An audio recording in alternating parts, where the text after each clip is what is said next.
Good afternoon, I'm Angel. Welcome to the channel. Let's start this new year with an alternative historical novel or Uchronia, which I had to look up on the internet to know its meaning. And it says stories in which one or more historical events occur differently. This book is called Civilizations, third novel by French author Laurent Binet, published in its Spanish edition by Seix Barral in October last year. This is the very first time I've read such a genre, more surprising to me because it mainly distorts the history of my country, Peru, turning it upside down. In 442 pages, it is narrated in first person what would have happened if the Incas had conquered Europe instead of the opposite. To do this, the author follows four structures and models. Number one, Viking sagas, the saga of Freydis Aristotle, on how the Vikings arrive in the Americas, but not only do they stop at the very north, but they go southwards until they get to Cuba, Chichen Itza, Panama, or Lambayeque.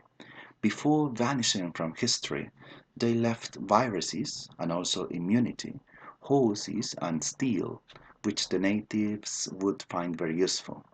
Number two, journals or extracts of Christopher Columbus's diary. Columbus arrives in the Caribbean and meets what apparently is the noble savage, but it's just an illusion as the natives are not so docile as they don't tolerate the rapes, abductions, and abuses. This European invasion fails, and again, what could have been a turning point in history just vanishes. 3. Fictitious Correspondence. The Chronicles of Atahualpa. This is the longest part. Defeated by his brother Huáscar, he must escape northwards until arriving in the Caribbean with his supporters from Quito. Those lands belonged to Anacaona, and he got there 40 years after Columbus, from whom he learned about thanks to the stories he was told by the local inhabitants, the Taino. Unfortunately, the troops supporting Huáscar had been following him, so Atahualpa had to escape again through the sea, arriving in the New World, Europe, a territory where human sacrifices are carried out and they didn't know the fine alpaca fiber. He gets allies, and in the square of Salamanca, the Incas committed a massacre. Emperor Charles V is captured alive, and Inca power is strengthened. However, some mysterious enemies appear, the Aztecs. Number 4. Chivalric Romance. The Adventures of Cervantes, probably the least accomplished part of the book.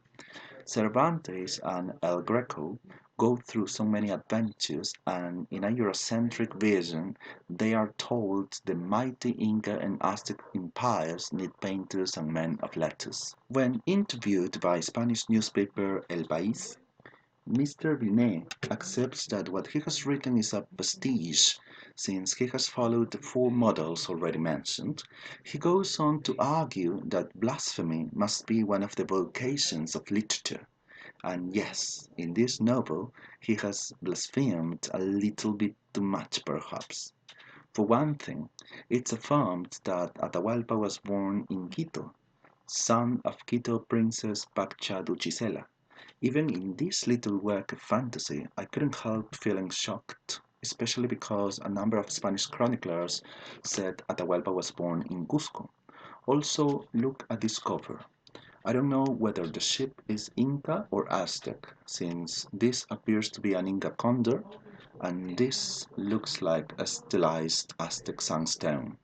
Well, I suppose this is a matter of aesthetics. Likewise, on page 270, the Incas are described as playing ball game, a sport more Mesoamerican than Andean indeed. Well, I suppose that after reading, accepting, digesting, and internalizing the romance Atahualpa had with Igena Mota, Anacaona's daughter, these three examples should also go through these four processes, and I shouldn't feel so indignant. There are so many references to painters and fictitious painting, which would have been fascinating had they existed. Also, some real writers and thinkers are mentioned and are even characters, such as Niccolo Machiavelli, Martin Luther, Desiderius Erasmus, and Thomas More. Surely the author admires the Incas, or at least he must have researched the real aspects of them so as to write his novel, or perpetrated, some might say. The Inca carries out an agrarian reforms and achieves a welfare state and social security, page 328. Without exploiting them, the inhabitants are told they must contribute with the country by taking turns to work, a type of tax known in Quechua as mita, page 329. On page 309, the surprising 95 theses of the Sun sound really attractive, to say the least.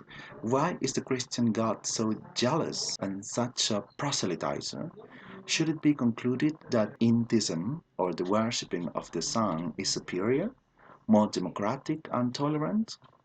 Another appealing section here and there is the group of verses of the Ingats, a parody of or a tribute to the Lusiads by Camões, Portugal's greatest poet. Adolfo Garcia Ortega, the translator, has been considerate enough since he has included footnotes, although it is rather strange for my Peruvian vocabulary to read cobayas instead of cuyes, which means guinea pigs, or quinoa instead of quinoa, which means quinoa. Although I admit it's a matter of international Spanish, of course. So I can consider this an upside down total novel, if that concept exists. Landscapes, characters, traditions, and more.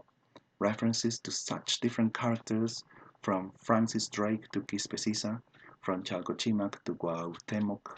So if you want to read and enjoy this novel instead of getting upset or even furious, as it nearly happened to me at times, I recommend opening your mind and repeating many times. This is neither history nor historical novel, but alternative history. Bye bye.